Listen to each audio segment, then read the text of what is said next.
ನಮಸ್ಕಾರ ಸ್ನೇಹಿತರೆ, ನಾನು ಶಂಕರಗೌಡ ಜೀನೂರು, ಇದೇ ರಾಯಚೂರಿನವನು, ಮಾನ್ವಿ ತಾಲೂಕು ಅಕ್ಕಪಕ್ಕ ಸಿಂಧನೂರಿನವನೇ.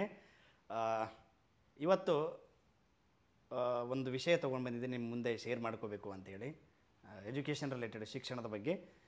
ಅದಕ್ಕಿಂತ ಮೊದಲಾಗಿ ಒಂದು ವಿಡಿಯೋ ತೋರಿಸ್ತೀನಿ. ಈ ವಿಡಿಯೋನ ಖಂಡಿತವಾಗಿ ನೋಡ್ಕೊಂಡ್ಬನ್ನಿ, ಮತ್ತೆ ಮಾತಾಡೋಣ ಅದ್ರ ಬಗ್ಗೆ. ಓಕೆ. ಮಾನ್ಯ ಗಿರಿಕಲ್ ಸಾಹೇಬ್ ಸೀತಾರಾಮ್ ಸಾಹೇಬ್ ಮಾತಾಡ್ತಾರೆ. ಸುಮಾರು 40ಕ್ಕಿಂತ ಹೆಚ್ಚು ಮಕ್ಕಳು ಇದ್ದಾರೆ ಸರ್. 60 ಇದ್ದಾರೆ ಸರ್. 60 ಸ್ಕೂಲ್ ಸರ್, ಸರ್ಕಾರಿ ಶಾಲೆ ಸರ್. ಇಲ್ಲೇ ಪಕ್ಕಕ್ಕೆ ಗ್ರಂಥಾಲಯ ಸರ್, ಗ್ರಂಥಾಲಯಕ್ಕೆ ಹೋಗಿ ಬಂದಾರೆ ಸರ್ ಈಗ. ಸರ್ ಮಾತಾಡಿ ಸರ್, ಸಾಹೇಬ್ರು ಮಾತಾಡ್ತಾರೆ ಕೇಳಿ. ಶಿವರಾಜ್ ಕಾಂಬಳೆ ಅಂತೇಳಿ ಟೀಚರ್ ಸರ್, ಮೆಂಟರ್ ಟೀಚರ್ ಅವರು ಸರ್. ಸಾಹೇಬ್ರು ಮಾತಾಡಿ. Hi hi. ರಜೆ ಹೇಗಿದೆ? ಆಯಿತು ಮಕ್ಕಳ, ಬೇಸಿಗೆ ಸಂಭ್ರಮ. ನಿಮ್ಮ ಆಟ ಆಡಿ, ಪಾಠ ಓದ್ಕೊಳ್ಳೋದು, ಎಲ್ಲ ಚಟುವಟಿಕೆಗಳನ್ನ ನೀವು ಫ್ರೀಯಾಗಿ ಮಾಡಿ. ನೋಡಿದರೆ ಅನಿಸುತ್ತೆ. ಈ ವಿಡಿಯೋದಲ್ಲಿ ನೀವೇನನ್ನು ಅಬ್ಸರ್ವ್ ಮಾಡಿದ್ದೀರಾ? ನೀವು ಒಬ್ಬ ಶಿಕ್ಷಕರು ಬೇಸಿಗೆ ಶಿಬಿರದ ತಗೊಳ್ತಾ ಇದ್ದಾರೆ. ಬೇಸಿಗೆ ಶಿಬಿರ ಅಂದರೆ ಸಮ್ಮರ್ ಕ್ಯಾಂಪನ್ನು ತಗೊಳ್ತಾ ಇದ್ದಾರೆ. ಅವ್ರು ಯಾರೂ ಅಲ್ಲ, ನಮ್ಮ ಸ್ನೇಹಿತರು ಒಬ್ಬರು, ಬೆಳಗಾವಿ ಜಿಲ್ಲೆ ಧರ್ಮಟ್ಟಿ ಗ್ರಾಮ ಅಂತೇಳಿ ಬರುತ್ತೆ, ಅಲ್ಲಿ ಗ್ರಾಮದವರು. ಅವರು ಗೋರ್ಮೆಂಟ್ ಸ್ಕೂಲಿನ ಟೀಚರ್. ರಿಪೀಟ್ ಮಾಡ್ತೀನಿ ನೋಡಿ, ಸರ್ಕಾರಿ ಶಾಲೆಯ ಶಿಕ್ಷಕರು ಅವರು ಬೇಸಿಗೆ ಶಿಬಿರ ನಡೆಸ್ತಾ ಇದ್ದಾರೆ ಫ್ರೀಯಾಗಿ. ಅದು ಗೋರ್ಮೆಂಟ್ ಸ್ಕೂಲ್ ಮಕ್ಕಳಿಗೋಸ್ಕರ.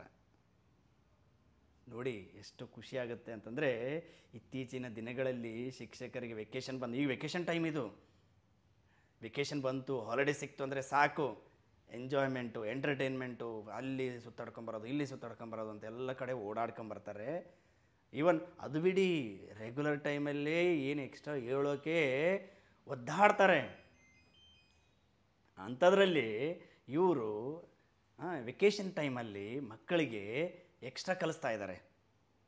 ಅದರಲ್ಲಿ ನಾನು ಅವ್ರನ್ನ ಪರ್ಸ್ನಲ್ಲಾಗಿ ಕೇಳಿದಾಗ ನನಗೆ ಭಾಳ ಖುಷಿ ಅನ್ನಿಸ್ತು. ಅವ್ರು ಹೇಳಿದ್ದು ಇಷ್ಟೇ, ಅವರಿಗೆ ಮಕ್ಕಳಿಗೆ ಕಲಿಸ್ಬೇಕು ಅನ್ನೋ ಹಂಬಲ ನೋಡಿ. ಅವರು ಬೇಸಿಕ್ ಮ್ಯಾಥ್ಸ್ ಹೇಳ್ಕೊಡ್ತಾ ಇದ್ದಾರೆ, English grammar, spoken English, other activities ಕಲಿಸ್ಕೊಡ್ತಾ ಇದ್ದಾರೆ. ಅದಕ್ಕಾಗಿ ಅಲ್ವಾ ಬೇರೆ ಜಿಲ್ಲೆಗಳಲ್ಲಿ, ಬೆಳಗಾವಿ ಆಗಿರ್ಬೋದು ಅಥವಾ ಬೇರೆ ಬೇರೆ ಜಿಲ್ಲೆಗಳಲ್ಲಿ ಶೈಕ್ಷಣಿಕವಾಗಿ ಮಕ್ಕಳು ಇಂಪ್ರೂವ್ ಆಗ್ತಾ ಇದ್ದಾರೆ, ಡೆವಲಪ್ಮೆಂಟ್ ಆಗ್ತಾ ಇದ್ದಾರೆ. ಆದರೆ ನಮ್ಮ ಕಡೆ ನಾವೇನು ಕರಿತೀವಿ ಕಲ್ಯಾಣ ಕರ್ನಾಟಕ ಅಂಥೇಳಿ, ಬೇಜಾರಾಗುತ್ತೆ ಕೆಲವೊಮ್ಮೆ. ಖುಷಿನೂ ಆಗುತ್ತೆ, ಯಾಕಂದರೆ ನಮ್ಮ ಕಲ್ಯಾಣ ಕರ್ನಾಟಕ ಭಾಳಷ್ಟು ಭಾಳ ಫೇಮಸ್ಸು. ಆದರೆ ಶೈಕ್ಷಣಿಕವಾಗಿ ನಾವು ಅಷ್ಟು ಫೇಮಸ್ ಅಲ್ಲ, ಮುಂದುವರೆದಿಲ್ಲ. ನಾವು ಮುಂದುವರಿಬೇಕು ಅಂತಂದರೆ ಶಿಕ್ಷಣ ಭಾಳ ಸ್ಟ್ರಾಂಗ್ ಆಗಬೇಕು. ಇಲ್ಲಿ ಶಿಕ್ಷಣದ ಮೂಲ ಭಾಳಷ್ಟು ಸ್ಟ್ರಾಂಗ್ ಆಗಬೇಕು. ಸ್ಟ್ರಾಂಗ್ ಆಗಬೇಕಂದ್ರೆ ಏನು ಮಾಡಬೇಕು? ನಾವು ಶಿಕ್ಷಕರು ಮೊದಲು ಕೆಲಸ ಮಾಡಬೇಕು. ಯಾವುದೇ ಶಿಕ್ಷಣದ ಸಂಸ್ಥೆಯಲ್ಲಿರಲಿ, ಗೋರ್ಮೆಂಟ್ ಸ್ಕೂಲ್ ಇರ್ಬೋದು, ಪ್ರೈವೇಟ್ ಸ್ಕೂಲ್ ಇರ್ಬೋದು. ಯಾಕಂದರೆ ನಿಮ್ಗೆ ಗೊತ್ತಾ, ಮೊದಲು ನಾವು ನೀವೆಲ್ಲ ಕಲ್ತಿರೋದು ಗೋರ್ಮೆಂಟ್ ಸ್ಕೂಲ್ಗಳಲ್ಲೇ ಭಾಳ ಕಷ್ಟಪಟ್ಟು ನಾವೆಲ್ಲ ಬಡತನದಲ್ಲಿ ಕಲ್ತು ಬಂದಿದ್ದೀವಿ. ಅದಕ್ಕೋಸ್ಕರ ನಾವು ಬೇರೆ ಕಡೆ ಬಂದು ಕೆಲಸ ಮಾಡಬೇಕಂತ ಪರಿಸ್ಥಿತಿ ಬಂದಿದೆ. ಯಾಕಂದರೆ ನಮ್ಮ ಆದಾಯ ಮೂಲ ಇದೇ ಆಗಿದೆ. ಈಗ ಮೊದಲೆಲ್ಲ ನಾವು ಫ್ರೀ ಕಲ್ತು ಬಂದರೂ ಇವತ್ತು ನಾವು ಫೀಸ್ ತೊಗೊಂಡು ಕಲಿಸ್ಬೇಕಂತ ಪರಿಸ್ಥಿತಿ ಬಂದಿದೆ. ಆದರೆ ನಮಗೂ ಮನಸ್ಸಿದೆ ಫ್ರೀಯಾಗಿ ಕಲಿಸ್ಬೇಕು ಅನ್ನೋದನ್ನು. ಆದರೆ ನಾವು ಒಂದು ಆದಾಯ ನಮಗಿಲ್ಲ, ಹಾಗಾಗಿ ಮಾಡಬೇಕಾಗಿದೆ. ನನ್ನ ಏನು ರಿಕ್ವೆಸ್ಟು ಅಂತಂದರೆ, ಯಾರು ನೀವು ಶಿಕ್ಷಣದಲ್ಲಿ ಭಾಳಷ್ಟು ಕೆಲಸ ಮಾಡ್ತಾಯಿದ್ದೀರಿ, ಟೀಚರ್ಸ್ ಇರ್ಬೋದು, ಎಜುಕೇಟರ್ಸ್ ಇರ್ಬೋದು, ಶಿಕ್ಷಣ ಸಂಸ್ಥೆ ಅಧ್ಯಕ್ಷರಿರ್ಬೋದು, ಓನರ್ ಇರ್ಬೋದು, ಫೌಂಡರ್ ಇರ್ಬೋದು, ಯಾರೇ ಇರಲಿ, ನೀವು ಒಂದು ಮಕ್ಕಳಿಗೆ ಕಲಿಸೋಕೆ ಒಂದು ಗುರಿ ಇಟ್ಕೊಳ್ಳಿ. ಮತ್ತು ಜೊತೆಗೆ ಶ್ರದ್ಧೆ ಇರಲಿ, ಮನಸ್ಸಿರಲಿ. ನೀವು ಏನೇನೋ ಯಾವಾಗ ಬಂದು ಏನೇನು ಕಲಿಸ್ತೀನಿ ಮಕ್ಕಳಿಗೆ, ನಾನು ಅದು ಹೇಳ್ಕೊಡ್ತೀನಿ, ಇದು ಹೇಳ್ಕೊಡ್ತೀನಿ, ಆಗ್ತಾ ಇಲ್ಲ, ಮತ್ತು ಬ್ಲೇಮ್ ಮಾಡೋದು. ಇತ್ತೀಚೆಗೆ ನಾನು ನೋಡ್ತಾ ಇದ್ದೀನಿ, ಸ್ಕೂಲ್ಗಳಲ್ಲಿ ಹೋದರೆ ಮೊದಲೇ ಸ್ಟಾರ್ಟ್ ಆಗೋದು, ಸರ್ ಏನು ಮಕ್ಕಳು ಸರ್ ಆಗಿತ್ತಿನ ಕಾಲದಲ್ಲಿ ಏನು ಕೆಲಸಕ್ಕೆ ಬರಲ್ಲ ಸರ್.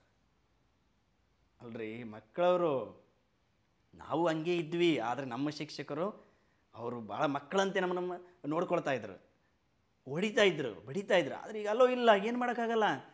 ನಾವು ಅದೇ ರೀತಿಯಾಗಿ ಚೇಂಜ್ ಆಗಬೇಕು, ಮಕ್ಕಳನ್ನು ಇನ್ವಾಲ್ವ್ ಮಾಡ್ಕೋಬೇಕಂದ್ರೆ ನಾವು ಸರಿ ಇರ್ಬೇಕು ಮೊದಲೇ. ನಿಮ್ಗೆ ಗೊತ್ತಾ, ಮಕ್ಕಳು ಹೆದರ್ತಾರೆ, ಜೊತೆಗೆ ರೆಸ್ಪೆಕ್ಟ್ ಕೊಡ್ತಾರೆ. ಯಾವಾಗಂತಂದರೆ ನಾವು ಸರಿಯಾಗಿದ್ದಾಗ, ನಮ್ಮ ನಡವಳಿಕೆ ಸರಿ ಇದ್ದರೆ, ನಮ್ಮ ಜ್ಞಾನ ನಮಗೆ ಜ್ಞಾನ ಇದ್ದರೆ ಖಂಡಿತವಾಗಿ ಮಕ್ಕಳು ಹೆದರ್ತಾರೆ. ಎಕ್ಸ್ಪೆರಿಮೆಂಟ್ ಮಾಡಿ ನೋಡಿ, ಪ್ರಯೋಗ ಮಾಡಿ ನೋಡಿ. ಮಕ್ಕಳಿಗೆ ಕಲಿಸಿದರೆ ಖಂಡಿತವಾಗಿ ನಿಮಗೆ ರೆಸ್ಪೆಕ್ಟ್ ಮಾಡ್ತಾರೆ. ನಾವು ಕಲಿಸೋದೇ ಇಲ್ಲ ಸರಿಯಾಗಿ. ನಾವೇನು ಮಾಡ್ತೀವಿ, ನಮ್ಮ 10 ಗಂಟೆಗೆ 9:30ಗೆ ಸ್ಕೂಲ್ ಇತ್ತು ಅಂದರೆ 10 ಗಂಟೆಗೆ 10:30ಗೆ ಬರ್ತೀವಿ. ಆಮೇಲೆ ಮಕ್ಕಳಿಗೆ ಬೋಧನೆ ಮಾಡ್ತೀವಿ, ಮಕ್ಕಳೇ ನೀವು ಸರಿಯಾದ ಟೈಮಿಗೆ ಬರಬೇಕು ಅಂತ. ಎಲ್ಲಿದೆ ರೀ, ನೀವೇ ಸರಿಯಾಗಿ ಮಾಡ್ತಾ ಇಲ್ಲ. ಆಮೇಲೆ ಹೇಳ್ತೀವಿ ನಾವು 4:30ಗೆಲ್ಲ ಬಿಡೋದಿರುತ್ತೆ ಸ್ಕೂಲು, 4 ಗಂಟೆಗೆಲ್ಲ ಬಿಟ್ಟು ನಾವು ಟೀಚರ್ಸ್ ಎಲ್ಲ ಬೇಗ ಮನೆಗೆ ಹೋಗಿಬಿಡ್ತೀವಿ. ಯಾರನ್ನೊಬ್ಬರನ್ನ ಲೀಡ್ರನ್ನಿಟ್ಟು ಅಥವಾ ಏನು ಮಾಡಿ 4:15, 4:20, 4:15 ಎಲ್ಲ ಮಕ್ಕಳನ್ನೆಲ್ಲ ಮನೆಗೆ ಕಳಿಸ್ತೀವಿ. ಏನಾದರೂ ಎಕ್ಸ್ಟ್ರಾ ತೊಗೊಳ್ಳೋಕ್ಕೆ ಪ್ರಯತ್ನ ಪಟ್ಟಿದ್ದೀರಾ? ಯಾಕಂದರೆ ಮಕ್ಕಳು ಸರಿಯಾಗಿ ಮಾಡಲ್ಲ ಅಂದಮೇಲೆ ಅವರಿಗೆ ಕೆಲವೊಂದಿಷ್ಟು ಎಕ್ಸ್ಟ್ರಾ ಕ್ಲಾಸಸ್ ಹಾಕಬೇಕು. ಕೆಲವೊಂದಿಷ್ಟು ಇದೆ, ಸಮ್ಮರ್ ಕ್ಯಾಂಪ್ ಆಗಿರಲಿ, ಏನಾದರೂ ಒಂದು ಆ್ಯಕ್ಟಿವಿಟೀಸ್ ಆಗಿರಲಿ ತೊಗೊಂಡ್ರೆ ಖಂಡಿತವಾಗಿ ಮಕ್ಕಳು ಕೂಡ ಇನ್ವಾಲ್ವ್ ಆಗ್ತಾರೆ. ಪ್ರಯತ್ನ ಮಾಡಿ ನೋಡಿ. ಅದು ಬಿಟ್ಟು ನಾವು ಬ್ಲೇಮ್ ಮಾಡೋದು, ಇಲ್ಲಿ ಅದು ಸರಿಯಾಗಿಲ್ಲ, ಇದು ಸರಿಯಾಗಿಲ್ಲ, ಮಕ್ಕಳಿಗೆ ಸ್ಕೂಲಲ್ಲಿ ಟಾಯ್ಲೆಟ್ ಇಲ್ಲ, ಮಕ್ಕಳಿಗೆ ಬಿಲ್ಡಿಂಗ್ ಇಲ್ಲ. ಅರೇ, ಮನಸ್ಸಿದ್ರೆ ಮಾರ್ಗ ಕಣ್ರಿ. ಮನಸ್ಸು ಮಾಡಿ ನೋಡಿ, ಮೊದಲು ಎಲ್ಲ ಮಾರ್ಗ ಸಿಕ್ಕೇ ಸಿಗುತ್ತೆ. ನಾವು ಮರದ ಕೆಳಗೆ ಕಲಿತು ಬಂದಿರೋರು ಇವತ್ತು ಬಿಲ್ಡಿಂಗ್ ಕೆಳಗೆ ಕಲಿಸ್ತಾ ಇದ್ದೀವಿ. ಮತ್ತು ಇಷ್ಟೆಲ್ಲ ಫೆಸಿಲಿಟಿ ಇದ್ದರೆ ಯಾಕೆ ಕಲ್ಸೋಕ್ಕಾಗಲ್ವಾ? ಮೊದಲು ನೀವು ಚೇಂಜ್ ಆಗಿ, ನೀವು ಬದಲಾಗಿ ಮಕ್ಕಳಿಗೆ ಒಳ್ಳೆಯ ರೀತಿಯಲ್ಲಿ ಕಲಿಸಿ. ಇಂಥವ್ರನ್ನೆಲ್ಲ ನೋಡಿ ಕಲಿಬೇಕಾದದ್ದು ಭಾಳಷ್ಟು ಇದೆ ನಮ್ಮಂಥವರೆಲ್ಲ. ಅವರು ಗೋರ್ಮೆಂಟ್ ಸ್ಯಾಲ್ರಿ ತೊಗೊಂಡು ಈಗ ಬೇಸಿಗೆ ಶಿಬಿರಗಳನ್ನು ನಡೆಸ್ತಾ ಇದ್ದಾರೆ. ಫ್ರೀಯಾಗಿ ಮಕ್ಕಳಿಗೆ ಕಲಿಸ್ಬೇಕು ಅಂತ ಉದ್ದೇಶ ಇಟ್ಕೊಂಡು ನೋಡಿ, ಅಲ್ಲಿ DDPY ಮಾತಾಡಿ ಅವ್ರಿಗೆ ಅಪ್ರಿಷಿಯೇಟ್ ಮಾಡ್ತಾ ಇದ್ದಾರೆ. ಖಂಡಿತವಾಗಿ ಖುಷಿ ಆಗುತ್ತೆ. ಬೇರೆ ಜಿಲ್ಲೆಗಳನ್ನು ನೋಡಿದ್ರೆ ನಮ್ಮ ಜಿಲ್ಲೆ ಯಾಕೆ ಮುಂದುವರಿತಾ ಇಲ್ಲ, ನಮ್ಮ ಜಿಲ್ಲೆ ಕೂಡ ಹಾಗೆ ಆಗಬೇಕಲ್ಲ ಅನ್ನೋದೊಂದು ಕನಸು ಕೂಡ ಇದೆ. ಖಂಡಿತವಾಗಿ ಶಿಕ್ಷಕರು, ಅಲ್ಲಿರ್ತಕ್ಕಂಥ ಶಿಕ್ಷಕರಿಗೆ ಇದನ್ನು ಶೇರ್ ಮಾಡಿ ಅವರಿಗೆ ವಿಡಿಯೋ ಮುಟ್ಟಿಸಿ ಅವರಿಗೆ ಮನವರಿಕೆ ಆಗಲಿ. ಅಯ್ಯೋ, ನಾವು ಮಾಡಬೇಕು.